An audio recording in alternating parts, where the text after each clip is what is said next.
Traffic सरलाई आफ्नो श्रीमान बनाउन नपाए पनि मिस भेनमले सार्वजनिक गरिन् आफ्नो अनुहार, स्थायी ठेगाना र वास्तविक नाम। अनुहार लुकाएरै ट्राफिक सरलाई प्रेम प्रस्ताव गरेर चर्चामा आएकी थिइन् मिस भेनम। आखिर को हुन् मिस भेनम, उनको वास्तविक नाम र स्थायी ठेगाना कहाँ हो, यस सम्बन्धी सम्पूर्ण जानकारी पाउनका लागि कृपया भिडियोलाई अन्त्यसम्म हेरिदिनुहोला। दर्शकबिन, अनुहार नदेखाएरै ट्राफिक प्रहरीलाई प्रेम प्रस्ताव गरेर चर्चामा आएकी लेडी भ्लगर मिस भेनम यति बेला नेपाली भ्लगरहरूमध्ये सबैभन्दा चर्चाको शिखरमा रहेकी लेडी भ्लगर हुन्। मोटरसाइकलमा यात्रा गर्दै विभिन्न रमणीय ठाउँहरू देखाउँदै चर्चामा आएकी मिस भेनमले एकजना ट्राफिक प्रहरीलाई निकै मन पराएकी थिइन्। ती ट्राफिक प्रहरीलाई भेट्न मिस भेनम घन्टौँ बाइकमा यात्रा गर्दै ट्राफिक सरको ड्युटी जहाँ जहाँ हुन्छ त्यहाँ त्यहाँ पुग्थिन्।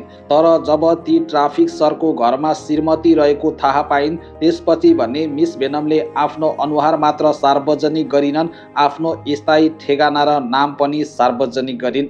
आउनुहोस् अब लागौँ मिस भेनमको वास्तविक परिचयतर्फ। लिएर जानु नि त मलाई घर लाने। कहिले?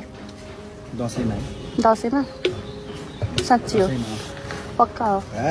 दर्शकबिन, आजसम्म हामीले जसलाई मिस भेनम भनेर चिनेका थियौँ उनको वास्तविक नाम निशा गुरुङ हो।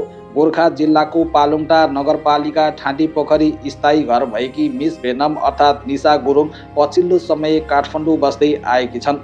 विगत केही महिनादेखि मिस भेनमको नामबाट परिचित भए पनि पछिल्लो समय टिकटक लाइभमा आएर उनले आफ्नो वास्तविक अनुहार सार्वजनिक गर्नुका साथसाथै स्थायी ठेगाना र आफ्नो असली नाम पनि सार्वजनिक गरेकी हुन्।